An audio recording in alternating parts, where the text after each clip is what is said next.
ourselves, frankly. And he asked Jen Psaki how long the administration's been spying on us. Take a look.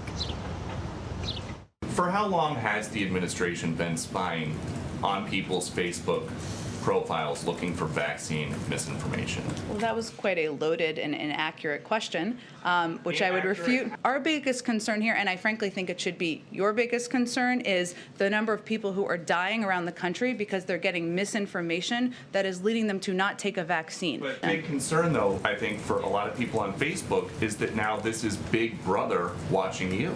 They're more concerned about that than people dying across the country because of a pandemic where misinformation is traveling on social media platforms. That feels unlikely to me. If you have the data to back that up, I'm happy to discuss it. But I got to tell you, what I hear this White House doing in colluding with Facebook to take down accounts, to monitor people, some would call that spying. It's truly stunning to me, the openness in which they admit that, yes, they are doing this. You just hit on the key point, which is the openness with which they are doing this. I mean, I hear a lot of things that in the White House press briefings I take issue with, or I know it's a deception or not a truthful matter in what's being spun to us, like saying Republicans want to defund the police. But I literally almost fell out of my chair when I heard an admission from the podium that they are working with social media companies to censor. I mean, this is the crux, Jason, of the lawsuit put forward by President Trump, that class action lawsuit. He says social media is colluding with the government and thus becoming state actors and trampling on the First Amendment. People said, oh, no, that's crazy. President Trump, that's crazy. It was admitted from the podium and then doubled down on today. And what a very poor cleanup effort. I heard something in that soundbite about, well, people care less about Big Brother and more about saving lives. That's not how the First Amendment works. You have free speech in this country with few exceptions like obscenity and child pornography and real threats. You have the ability to speak, and the government cannot compel a private company to censor you. I think they've got a lot of legal morass and trouble coming their way after that press briefing. Yeah, the federal government, Joe, is supposed to be the regulator of this organization, but they're colluding with this organization to take down what they define as misinformation. Now, misinformation, how does the government and Facebook, the Facebook gods, determine what misinformation is?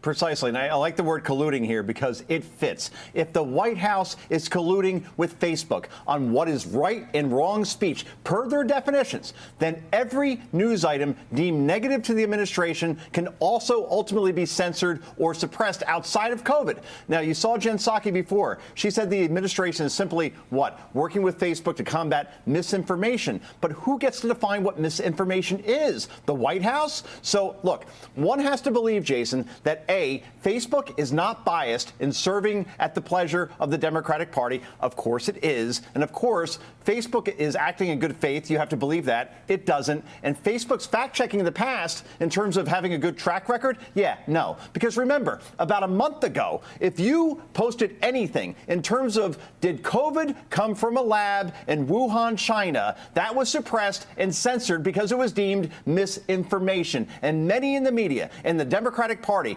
called it a reckless conspiracy theory. Yeah, misinformation. Now suddenly it's a real possibility, as even Democrats are conceding. So Facebook also suppressed and censored any misinformation about Hunter Biden's laptop. We remember that. They called it Russian disinformation. So not exactly a shining track record here. Here's your takeaway. Poll after poll after poll says that a majority of Americans, including Democrats, support breaking up big tech. But as long as Democrats are in power and they benefit from big tech, that ain't going to happen, Jason.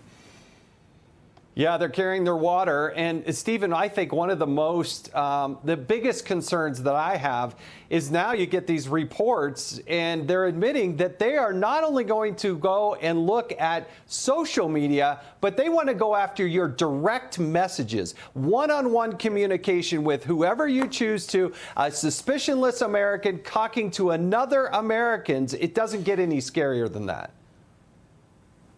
Whether you're talking about this, whether you're talking about what's happening on the border or DACA, it's about the U.S. Constitution being thrown out the window. The other two guests had it exactly right, Joe and Kayleigh. This is state censorship. Creeping authoritarianism from the left has now reached a full gallop. Apparently, Jen Psaki did not understand the lesson from 1984 when presumably she read it when she was in high school. It was not intended as a governing blueprint. It was intended as a cautionary tale. And to hear her at the press podium talk about government censorship as a positive good is truly chilling. Going after Americans with the mighty power of government in collusion with big tech to take away their free speech, to take away their platform, to take away their livelihood, to invade their private province, their private domain as citizens, their ability to express themselves. This is something out of an autocracy.